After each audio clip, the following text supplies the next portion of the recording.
Hey, it's SgtLocksmith. We're going to change the battery out on our 5-button PEPS smart key remote.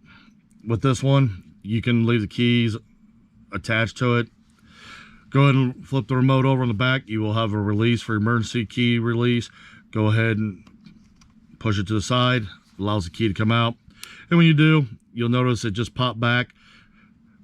Go ahead and take the key, put it back in just to that spot where you'll feel a little resistance. Go ahead and take your emergency key and just rotate it.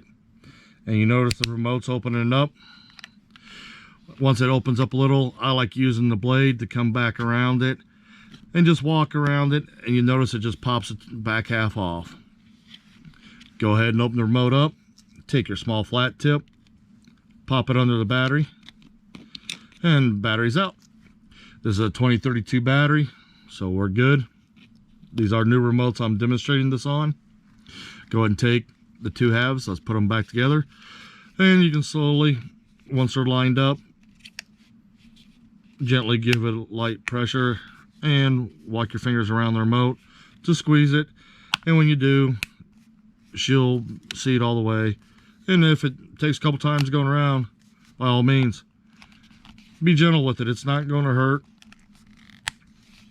And there you go. She's back together.